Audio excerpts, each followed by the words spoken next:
And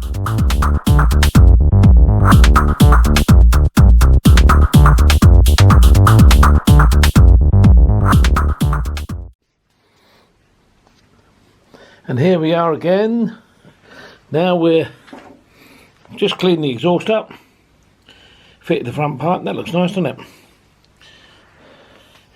Back pipe or rear pipe is going to go on, and then the future exhaust. Now, if any of you have ever fitted an exhaust on a Bros, you will know that that stud, the lower stud there, gets in the way. It's not possible to fit the rear exhaust. It isn't possible. Yeah, but you got it off. Yeah, I did get it off. I wiggled and woggled and I don't know how, but it came off. So I was convinced, because it had come off, I'll be able to put it back on, won't I? Yeah. Yeah. I'll be able to put it back on. That won't be a problem. I wish I'd have known, because I would have removed that stud. Because if that stud's removed, I think you can get it on. But if that stud's there, you can't get it on. So I did a bit of research. Had a look through the workshop manual. Well, that's what you do, isn't it? You look through the workshop manual, and this is a genuine Honda workshop manual for the Bros. Genuine, no mucking about, none of this sort of, different types. This is a genuine Honda manual. Guess what it says? To remove the exhaust as a complete assembly.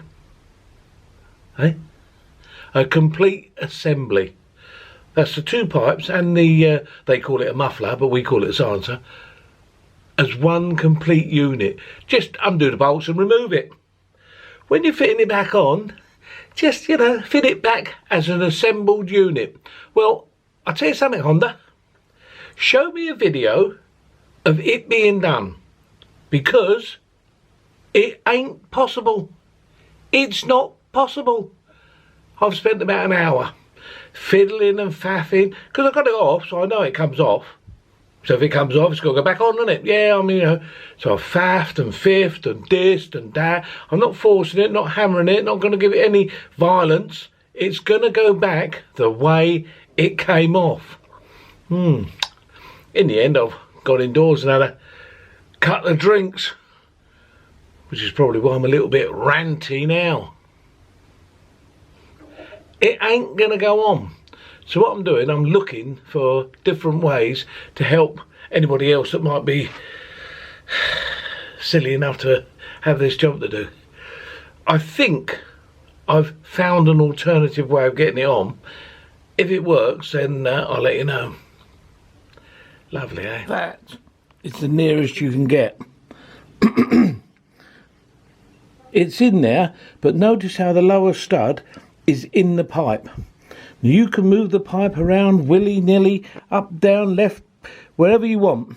You cannot get that pipe to go past the stud. Well, remove the stud. I tried that. That stud is in there tight. I ain't going to damage it, so I'm going to have to find another way.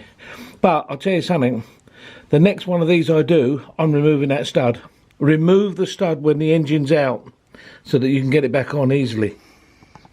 What I've done now, look, I've removed out of the way the starter.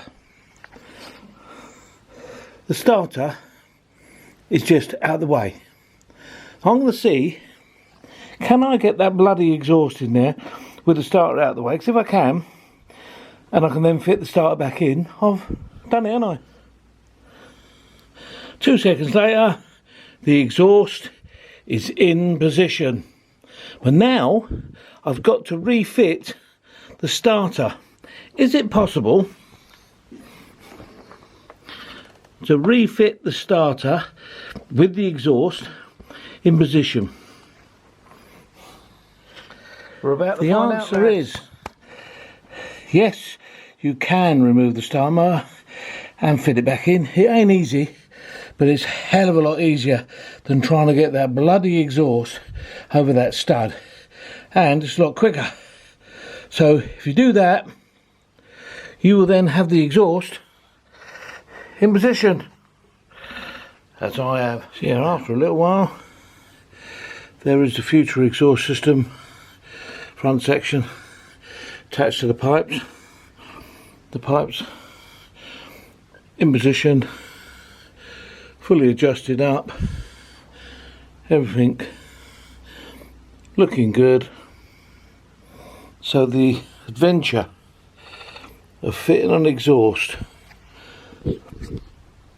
on the Broth is over. This is the first Broth I've ever done. I've done NTVs, done DeVille's, same engine, same setup, but the Broth, because the frame's different, totally different. But hopefully, if ever I have to do it again, removing the starter motor is the way out. Amazing, really. Only takes seconds, and it makes the job easy. And then finally, the can's on, and the system is complete. So every job is a nightmare. All you have to do is find the way out. The can's quite good on this particular bike, because if you unbolt the can, you can get the rear wheel off dead easy, which with a standard can, as you know, you can't. Thanks for watching. See you again soon.